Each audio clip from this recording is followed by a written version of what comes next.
integration of local health systems by LGUs. It expounds on the provisions of DOH Administrative Order 2020-0037 or the Guidelines on Implementation of the Local Health Systems Maturity Levels, which was issued until August 19, 2020. The local health systems maturity levels provide a general framework in monitoring and evaluating the progress of LGU's commitment to integrate their respective health systems. It outlines the pathway towards the progressive realization of integrated local health systems. Given our devolved healthcare delivery system, integration will definitely not happen overnight. Hence, the local health system's maturity levels allow a bi-level kind of monitoring. This monitoring tool actually complements the LGU Health Scorecard and other existing monitoring and evaluation systems that track LGU performance. In fact, the results of the LGU Health Scorecard are also considered in the analysis of this tool's outputs.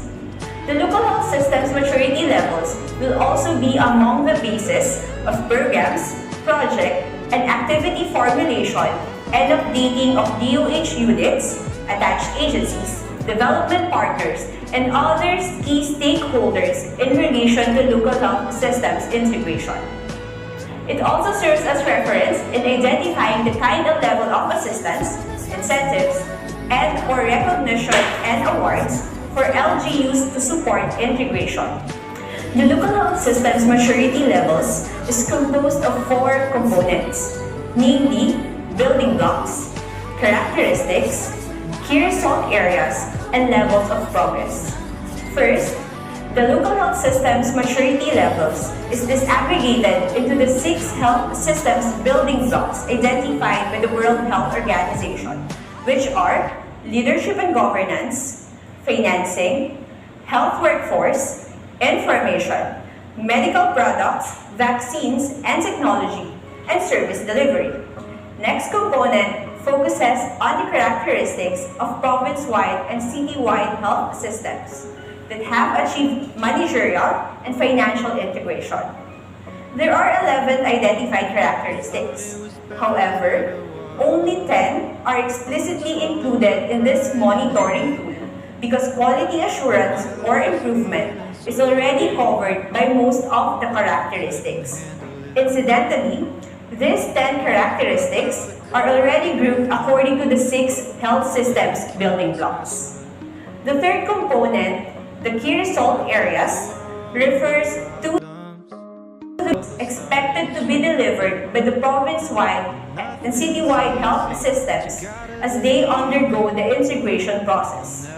These specific components is expected to serve as the main reference of the LGUs, DOH, and PhilHealth when planning for integration. The last component measures 3 levels of progress. Preparatory level covers the key result areas relating to preparatory works and other supporting mechanisms needed for the integration.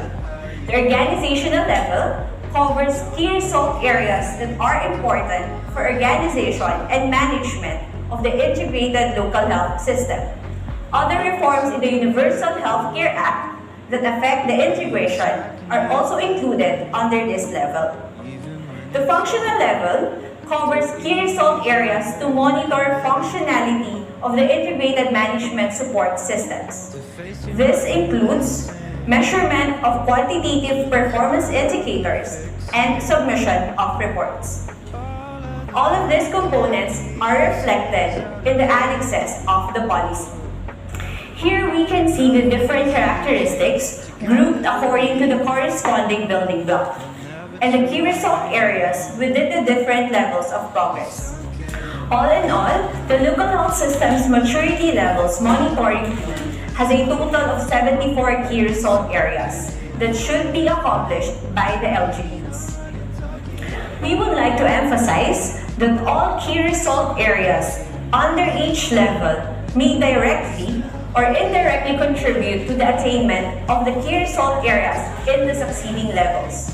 Hence, those lower levels will be maintained or sustained. Assessment and monitoring will be done for each characteristic based on the identified key result areas. Given this, health system can have different levels per characteristic under the same building block. In order for a health system to progress to a particular level, all key result areas for all the characteristics in that level must be undertaken or achieved. This slide focuses on the categorization of province-wide or city-wide health systems according to their maturity level. Level 1 mostly focuses on the readiness of the local health system. If it is said to progress to this level, the LGU, with its components, has been assessed on the readiness to managerially and financially integrate. At level 2, an organized province-wide or city-wide health system must have available network-wide guidelines and resources and management structures to facilitate and sustain the integration. At level 3, a functional province-wide or city-wide health system must have operationalized and institutionalized network-wide management support systems. The local government units will act as the lead implementers of the integration, including the monitoring of its status through the local health system's maturity levels. On the other hand, the DOH will serve as the provider of necessary technical and financial support to the LGUs as necessary.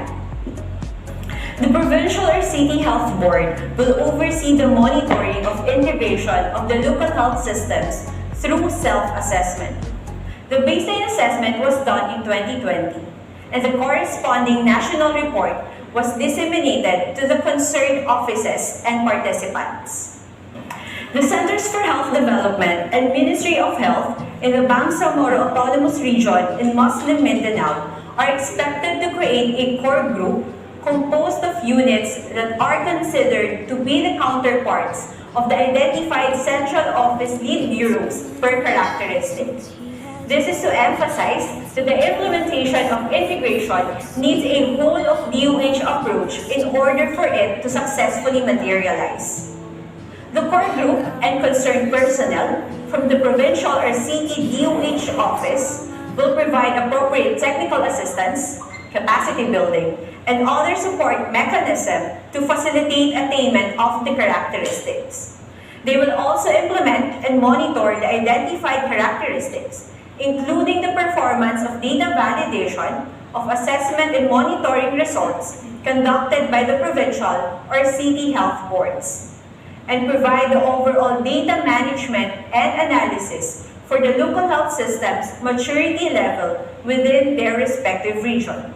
Lastly, they will ensure that the needed investments and support are in the local investment plan for health.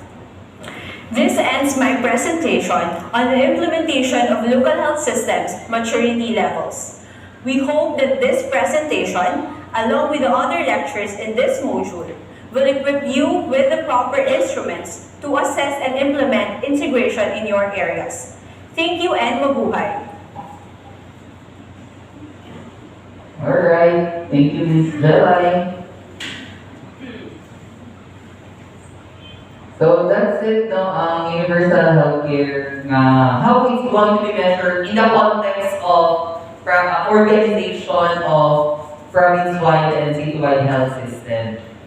So, sa to, pag may tag-LHSML,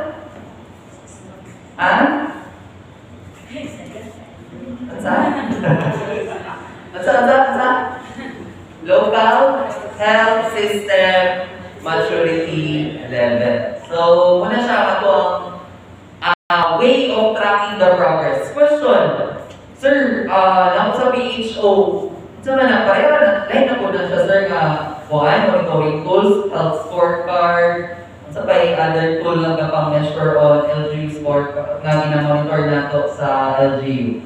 No, if you remember, we mentioned in this Jalh dito it complements to the existing na mga tools na gina-measure na, gina-conduct na sa LGU. So, kung say evidence atong nasa LGU scorecard, or good na siyang evidence on the LHSML. Focusing atong mga ilang ka characteristics 10. Actually, it's 11 daw. Yan ni Miss Jelly, no? It's 11, but the 11th characteristic is cross-cutting siya. Kakay quality service man ang so it's 10. 10 ang characteristic. So, there are level of progress daw, iwan si Miss Jelly. The first level is what? Preparatory. Muna siyang level 1, makandab da. So, ipakita na lang later on sa iyong status when it comes to level 1 or preparatory. The second level is preparatory part 2. Organizational level. So, from the word organizational, i-organize na daw ni LGU ang ilang health system. So, there are components pagyapon or characteristics na. And the last level is what's that? Functional level or level 3. So, ang akong analogy nga gina-share kailangan para mag-gets na ito ang universal healthcare is puro na taga-paskwela sa ato ang anak or igsoon ko paskwela man ta. So, mura ako na siya si UHC. Kung saan na ito pagkaibalo kung atong paskwela, ang atong paskwela is nagtarong siya paskwela through report card. So, the same thing with UHC. Saan na ito pag-track sa universal healthcare sa mga provinces? It's through LHSML. Di ba po, eskwela ka na may first grading, second grading, third grading, kaya tama na third grading, wala na yung fourth grading, no? And then, kung ang eskwela ka, naamoy tinatawag ng mga subject. So, muna siya ang per characteristics. And then, per characteristics, per subject, natin ginasabing na project. So, muna na siya i-compare na ito na means of verification. So, at the end of the term, makita na ito kung sa itong performance per grade, and then per subject, and then per grading period. So, that's how universal healthcare for the Southern Norte will be monitored or tracked through universal healthcare LHSML or maturity level na tool. Any question or clarification? Kung wala na, then I will proceed to the